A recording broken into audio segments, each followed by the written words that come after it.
오늘의 말씀 예레미야 41장 1절에서 18절까지 말씀입니다.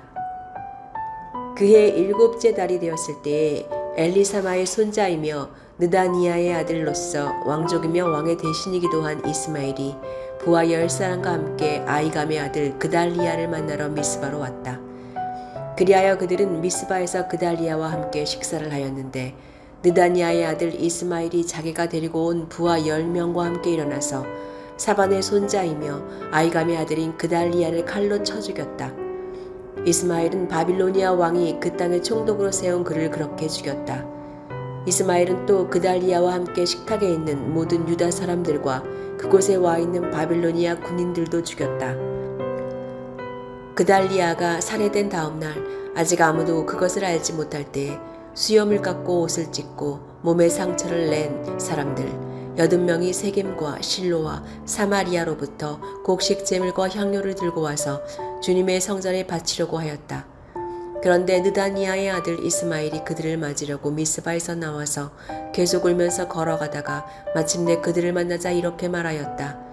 아이감의 아들 그달리야에게로 갑시다. 그리하여 그들이 미스바 성 안으로 들어오니 느다니아의 아들 이스마엘이 자기와 같이 있는 부하들과 함께 그들을 살해하여 물 웅덩이 속에 던져 넣었다. 그런데 그들 가운데 10사람이 이스마엘에게 이걸하였다. 우리가 밀과 보리와 기름과 꿀을 밭에 숨겨두었으니 제발 살려주십시오. 그래서 이스마엘이 그들을 일행과 함께 죽이지 않고 살려주었다. 이스마엘이 사람들을 쳐 죽이고서 그 시체를 모두 던져 넣은 물웅덩이는 아사왕이 이스라엘 왕 바하사를 저지하려고 파넣은 물웅덩이인데 느다니아의 아들 이스마엘이 그곳을 송장으로 가득 채웠다. 그런 뒤에 이스마엘은 미스바에 남아있는 모든 백성과 공주들을 포로로 사로잡았다. 그들은 모두 그니 대장 느부사라단이 아이감의 아들 그달리야에게 맡겨놓은 미스바에 남아있는 백성이다. 그런데 느다니아의 아들 이스마엘은 그들을 포로로 사로잡아서 암몬 사람에게로 넘어가려고 하였다. 가레야의 아들 요하난과 그와 함께 있던 모든 군대 장관은 느다니아의 아들 이스마엘이 저지른 범죄 소식을 모두 전하여 듣고 부하를 다 거느리고 느다니아의 아들 이스마엘을 치러 뒤쫓아갔다. 그들은 기브온에 있는 큰 목 근처에서 그를 만났다. 이스마엘에게 끌려가던 사람들이 모두 가레야의 아들 요하난과 그와 함께 온 모든 군 지휘관들을 보고서 기뻐하였다. 그리고 미스바에서부터 이스마엘에게 포로로 끌려가던 사람들이 모두 뒤돌아서 가레야의 아들 요하난에게로 넘어갔다. 그러나 느다니아의 아들 이스마엘은 부하 8명과 함께 요하난 앞에서 도주하여 암몬 사람에게로 넘어갔다. 아이감의 아들 그달리야를 살해한 뒤에 느다니아의 아들 이스마엘이 남아있는 모든 백성을 사로잡아 미스바에서 포로로 끌고 가려고 하였으나 가레야의 아들 요하나는 자기가 데리고 있는 모든 군 지휘관을 거느리고 가서 포로로 끌려가는 군인들과 남자와 여자와 어린아이들과 내시들을 기브온에서 데리고 왔다. 그들은 다 같이 이집트로 들어갈 작정으로 도망치다가 베들레헴 근처에 있는 게롯 김하메에서 쉬었다. 바빌로니아 왕이 아이감의 아들 그달리야를 그 땅의 총독으로 세워놓았는데 그다니아의 아들 이스마엘이 그를 죽였기 때문에 그들은 바빌로니아 사람들이 두려웠던 것이다.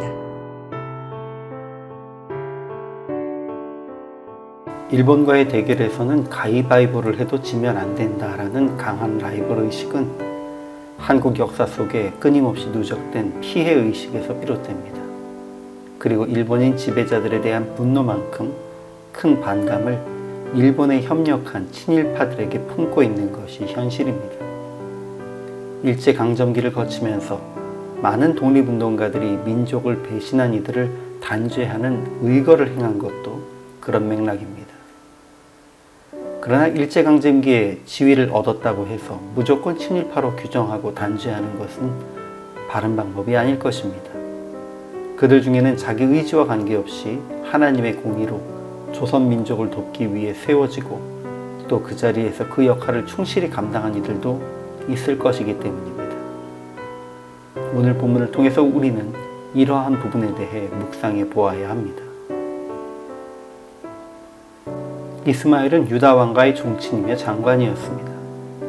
그는 10사람을 거느리고 미스바에 도착해서 그데랴와 떡을 나누다가 그데랴를 죽이고 그곳에 함께 있는 유다 사람과 갈대아 군사를 모두 죽였습니다. 그것으로도 모자라 여호와의 성전에 예배하러 온 80명의 사람을 유인하여 죽였고 미스바에 남은 백성들을 포로로 삼아 암몬으로 도망하려 했습니다.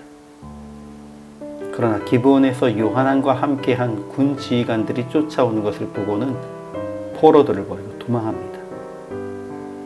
이후 요나단과 함께 남은 유다 사람들은 갈대아 사람들이 그드라를 죽인 것을 문제 삼을 것을 두려워하면서 애굽으로 가려 합니다. 유다 왕가의 종친인 이스마엘은 여전히 바벨론에 항복하는 것을 거부하는 부류에 속해 있었습니다. 그가 암몬 사람들과 함께하는 것도 그들과 손을 잡고 바벨론에 저항하기 위한 것이었습니다. 그런데 그달랴가 바벨론 왕에게 협력하면서 유다에 남겨진 이들과 함께 지역을 안정시켜 나가는 것은 민족에 대한 배신으로 느껴졌을 것입니다. 이에 이스마엘은 그달랴를 죽이는 것으로 복수하려 했습니다. 그러나 그달랴는 하나님을 경외하는 사람으로 주의 뜻에 따라 유다 백성들을 위해 바벨론 왕에 의해 세워진 사람이었습니다. 그러므로 그가 죽임당한 것은 그나마 남아있는 유대인 공동체를 흩어지게 하는 결과만 초래했습니다. 하나님의 뜻과 관계없는 이런 행동은 정당하지도 않고 유다 백성들에게 유익하지도 않았습니다. 이스마엘이 선택한 손쉬운 복수는 민족을 위한 정의로운 희생이 아닌 사사로운 개인의 보복으로 끝났습니다. 많은 이들이 나라와 민족의 이름을 들먹이고 정의의 실천을 표방하기도 합니다. 그렇지만 그들의 행동이 진정한 정의가 되기 위해서는 하나님의 계획 아래 있어야 하는 것입니다. 각자의 이해관계가 다른 인간의 정의가 아닌 하나님의 공의 아래에서 진행되는 일들만이 참으로 생명을 살릴 수 있고 사랑하는 공동체, 나아가서 한 나라와 민족을 살릴 수 있습니다. 하나님은 최악의 상황 속에서도 사랑하는 백성을 위해 당신의 사람을 세워 보호하십니다. 우리 스스로 그런 사람이 되어야 하고 또 그런 사명을 감당하는 이들을 구별하여 보호할 수 있어야 합니다. 오늘도 주의 영광을 위해 일한다고 하는 우리가 개인의 공명심으로 어떤 일을 진행하지 않고 오직 주의 뜻을 구하고 주의 인도하심대로 행동하기를 소망합니다.